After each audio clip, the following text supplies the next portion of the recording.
Good afternoon, students. Today, in this class, we'll discuss about the second method to convert an infix statement into its postfix. That is called tabulation method. In the previous class, we have discussed the algebraic method by which we have converted infix statement into its prefix and postfix. This is called a tabulation method because a table will be created by which the expression is converted into its postfix, infix to postfix. Look at the expression written here. The expression is, in this expression, the brackets are already placed. The table is created with three elements. One is element, three columns. One is element, other one is stack, and third one is expression. Listen carefully. Everything in this expression, watch this expression carefully. Everything in this expression is an element. Everything, doesn't matter it is operator, it is operand or the bracket placed. Everything from left to right is an element.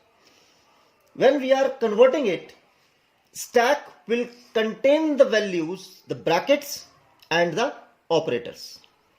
No operand, no A, B, D, E, F, G will be contained here in the stack. So only brackets and the operators will be placed here in this stack area. Expression area will contain the operands. Wherever in elements the operand came, it will shift it to the expression. The bracket came, it is shifted into stack.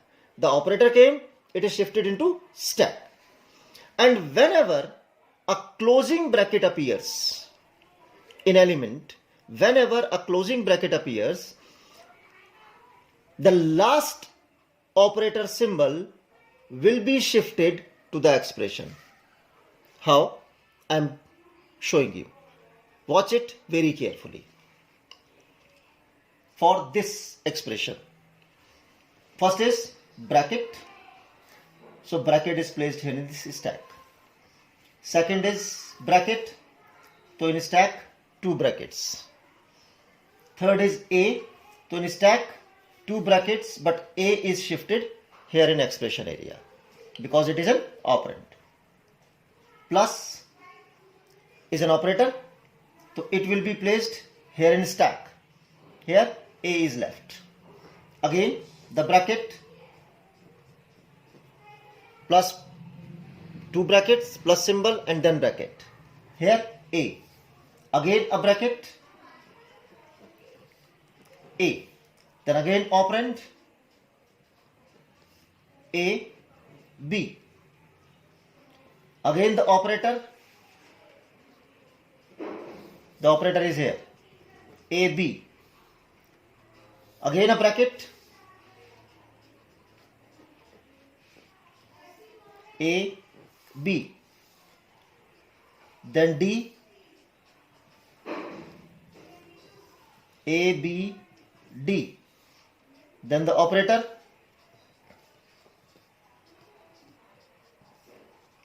A, B, D. Then operand E. A, B, D, E. Now, the first closing bracket appears. When the first closing bracket appears, what we need to do? The closing bracket here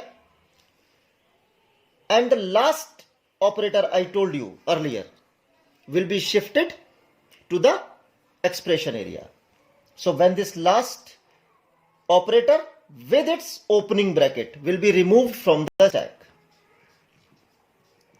Here in stack, this expression is left and this operator will be shifted here in this position. Again a closing bracket is there. So one opening bracket and one operator will be removed from stack and the operator will be shifted in expression area. Next, multiplication.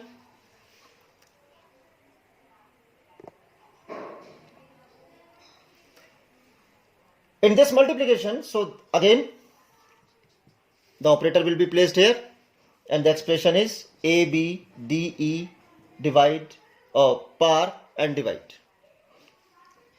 F A, B, D, E par divide F. Then again two closing brackets. One will remove this opening bracket and this symbol, and this operator will be shifted here. A, B, D, E par divide F multiply. Again a closing bracket. So this plus symbol with its opening bracket will be removed. Here only one bracket is left and plus symbol will be shifted to the expression area. F multiplied by F multiply plus. Now next is minus. Operator will be placed here. A, B, D, E par divide F multiply plus. Last operand given G. A, B, D, E par divide F multiply plus G. And finally the closing bracket. This closing bracket will remove this bracket and the operator. Look at here. No other bracket is left. So stack must be empty in the end. And this operator is shifted here. A, B, D, E par divide F multiply plus G minus. And this is the postfix conversion of the given expression. So dear students, this is the tabulation method by which we have converted the given expression into its postfix. Keep remember one thing, if you want to do it correctly, so two things to be remembered properly. One thing, that the brackets placed in the expression must be correct. No less or greater number of brackets are allowed. Exact number of brackets to be placed. Otherwise, what will happen? The stack will not be empty at its end. Stack must be empty. So do practice with the same expressions I have given you, which you have already converted into prefix and postfix by algebraic method. Those statements should be converted by tabulation method also. Convert it and show me the result. Thank you.